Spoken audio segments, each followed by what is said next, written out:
Hello friends, இன்றைக்கி நம்ம ரொம்பவே சூப்பரான ஒரு ஹெல்த்தியான தோசை தாங்க செய்ய போகிறோம். என்ன தோசைன்னு பார்த்தீங்கன்னா அடை தோசை தாங்க செய்ய போகிறோம். குழந்தைங்களும் விருப்பப்பட்டு சாப்பிடுவாங்க, பெரியவங்களும் விருப்பப்பட்டு சாப்பிடுவாங்க. அது மட்டும் இல்லைங்க, ரொம்ப ரொம்ப ஹெல்த்தியான தோசைங்க. நீங்கள் இப்போ தான் ஃபஸ்ட் டைம் சேனலை பார்க்கறதா இருந்தால் சப்ஸ்கிரைப் பண்ணி லைக் பண்ணிக்கோங்க. கூடவே பெல் ஐக்கனை கிளிக் பண்ணிக்கிட்டிங்கன்னா நம்ம போகிற வீடியோஸ் எல்லாம் உங்களுக்கு நோட்டிஃபிகேஷனாக வருங்க. அடை தோசைக்கு தேவையான பொருள் என்னென்னு சொல்லி பார்க்கலாம் வாங்க. ரொம்ப மொறு மொறுன்னு இருக்குது, நீங்களே பாருங்கள் தோசை. ஃபஸ்ட்டு நம்ம ஒரு பவுல் எடுத்து வச்சுக்கலாங்க. நான் 1 கப் அளவுக்கு இட்லி அரிசி எடுத்துருக்கேன். நீங்கள் புழுங்கல் அரிசி எடுத்துக்கோங்க. இது கூடவே 1/4 டம்ளர் போல் உளுத்தம்பருப்பு எடுத்துருக்குங்க. இது கூடவே 1/4 டம்ளர் போல் கடலைப்பருப்பு எடுத்துருக்குங்க. நான் எந்த டம்ளராலோ இட்லி அரிசி எடுத்தனோ அதே டம்ளரில் 1/4 டம்ளர் அளவுக்கு கடலைப்பருப்பு, 1/4 டம்ளர் அளவுக்கு துவரம்பருப்பு எடுத்துக்கோங்க. இது கூடவே நம்ம 1/4 டம்ளர் அளவுக்கு சிறுபருப்பு எடுத்துக்கோங்க. இப்போ நம்ம தண்ணி ஊற்றிக்கலாங்க. பருப்பெல்லாம் மூழ்கிற அளவுக்கு தண்ணி ஊற்றிக்கோங்க. கை வச்சுட்டு நல்லா கழுவி விடுங்க. நீங்கள் 5லேருந்து 6 டைம் போல் நீங்கள் தண்ணி ஊற்றி கழுவி எடுத்துக்கோங்க. அப்போ தாங்க அந்த அழுக்கெல்லாம் போய் நல்லா தண்ணி தெளிஞ்சு வருங்க. அப்போ தான் நம்ம அடை தோசை செய்யறதுக்கும் டேஸ்ட்டாக வருங்க. நீங்களும் இதே போல் கழுவிக்கோங்க.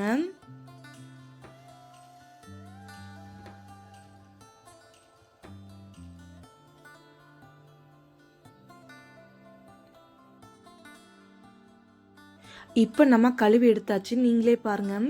இப்போ பருப்பு மூழ்கிற அளவுக்கு தண்ணி ஊற்றிக்கலாங்க. நல்லா தண்ணி ஊற்றி ஊற வச்சுக்கோங்க. கரெக்டாக பார்த்தீங்கன்னா நான் 4 மணி நேரம் ஊற வச்சுருக்கேங்க. நீங்கள் 4 மணி நேரத்துலேருந்து 3 மணி நேரம் கூட ஊற வச்சுக்கலாங்க. இல்லைனா ஓவர் நைட்டு ஊற வச்சுக்கலாங்க, உங்களோட இஷ்டங்க. இது கூடவே கொஞ்சமாக வெந்தயம் ஆட் பண்ணிக்கோங்க. 3 காஞ்ச மிளகா நான் ஆட் பண்ணியிருக்கேங்க. இப்போ பாருங்கள், நான் கரெக்டாக 4 மணி நேரம் கழித்து பார்க்குறேன். பருப்பு அரிசி எல்லாமே நல்லா ஊறிருக்குங்க.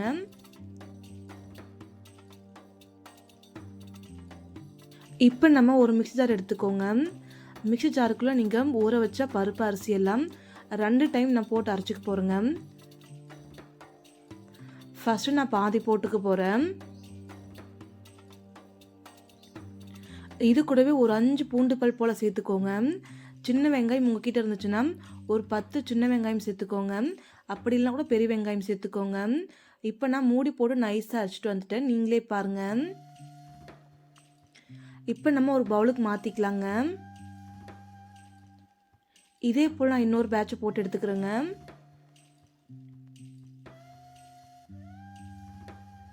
நான் இன்னொரு பேட்சும் போட்டுங்க. கரெக்டாக எனக்கு 2 டைம் வந்துச்சுங்க அரைக்கிறதுக்கு. இது கூடவே கொஞ்சமாக மஞ்சள் தூள் ஆட் பண்ணிக்கோங்க, சால்ட் ஆட் பண்ணிக்கோங்க தேவையான அளவுக்கு. இப்போ கரண்டி வச்சு நல்லா கலக்கிக்கோங்க. பார்க்கும்போது உங்களுக்கே தெரியும், நல்லா தோசை நம்ம உடனே ஊற்றிக்கலாங்க. ரொம்ப பஞ்சு போல் ரொம்ப சூப்பராக சாஃப்டாக இருக்குங்க. நல்லா மொறு மொறுன்னு தோசை கிடைக்குங்க.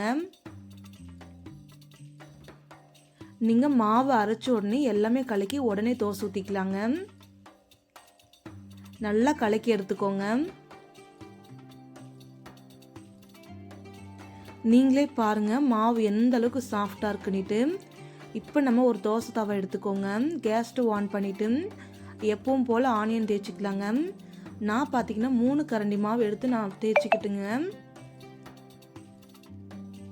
உங்களால் எந்த அளவுக்கு ரவுண்ட் ஷேப்பில் பிளெயினாக ஊற்ற முடியுமோ அந்தளவுக்கு நீங்கள் ஊற்றிக்கலாங்க. நீங்கள் மெலிசாக ஊற்றினா நல்லா மொறு மொறுன்னு இருக்குங்க. நீங்களே பாருங்க, நான் ரவுண்ட் ஷேப்பில் கொண்டு வந்துட்டேன். இப்போ நம்ம மேலால் கொஞ்சமாக எண்ணெய் ஊற்றிக்கலாங்க. ரொம்ப ரொம்ப ஹெல்த்தியாக இருக்குங்க இந்த தோசை. 2 சாப்பிட்டா போதும், வயிறும் ஃபுல்லாயிருங்க. இப்போ நல்லா வெந்துடுச்சு, நம்ம திருப்பி போட்டுடலாங்க.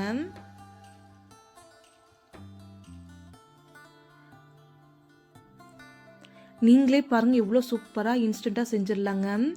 மறக்காமல் உங்கள் வீட்டில் ட்ரை பண்ணி பாருங்கள். ரொம்ப ரொம்ப ஹெல்த்தியான தோசைங்க.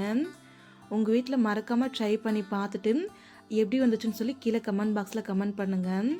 நீங்கள் அடை தோசைக்கு பார்த்தீங்கன்னா எந்த சட்னி வேணாலும் சாப்பிட்லாம். நான் எப்பவுமே தேங்காய் சட்னி தாங்க எனக்கு பிடிக்கும்.